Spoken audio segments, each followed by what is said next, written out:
Un aveugle peut-il conduire un aveugle? Ne tomberont-ils pas tous deux dans une fosse?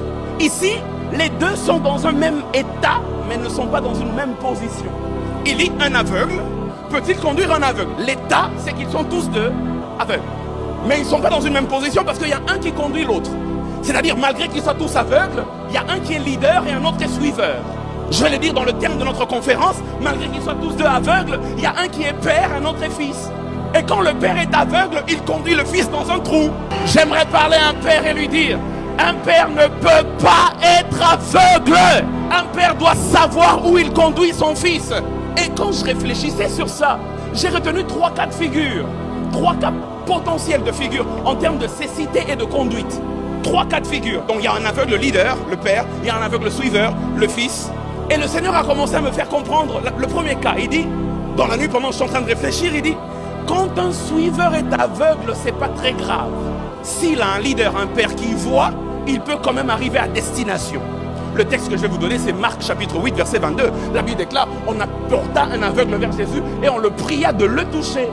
La Bible dit, Jésus prit l'aveugle, verset 23, Jésus prit l'aveugle et le conduisit hors du village. Donc l'aveugle ne voit pas, mais Jésus voit. Et puisqu'il voit, il peut le conduire à destination. Quand le Père voit, le Fils n'a pas besoin de voir. Je répète, quand le Père voit, le Fils n'a pas besoin de voir. Il n'a qu'à faire confiance au Père qui voit et il arrivera à destination. Je répète, un Père ne peut pas être aveugle. Le deuxième cas de figure, Jésus en parle dans ce texte. Quand les deux sont aveugles, qu'est-ce qui se passe? Il y aura un accident de destinée. Parce que tous deux vont tomber dans un trou. Perte. Troisième cas, et ça c'est un cas difficile. Je préfère que le Père soit voyant, que le Fils soit aveugle. Mais quand c'est le Fils qui voit et que le Père est aveugle, quand le leader est aveugle alors que le suiveur voit, la tendance c'est que celui qui ne voit pas persécute celui qui voit. Je vais vous donner un texte biblique. Tout ce que je dis, j'aimerais le prouver. Nombre chapitre 22, versets 32 à 33. La Bible déclare, l'ange de l'Éternel lui dit, pourquoi as-tu frappé ton ânesse déjà 3 fois? Voici, je suis sorti pour te résister, car c'est un chemin de perdition qui est devant toi. L'ânesse m'a vu. Dis avec moi, l'ânesse m'a vu. Dis encore, l'ânesse m'a vu. L'ânesse est censée suivre la direction que lui donne Balaam. Balaam, c'est le père. L'ânesse, c'est l'enfant. Mais l'ânesse a vu pendant que Balaam ne voyait pas. Et la conséquence, c'est que Balaam a frappé l'ânesse parce qu'il pensait que l'ânesse désobéissait. Non, le problème, c'est que tu ne vois pas. Moi, j'ai vu. Est-ce que je peux dire, je n'encourage pas les rébellions parce qu'il y a toujours des conséquences négatives et Dieu frappe les rebelles.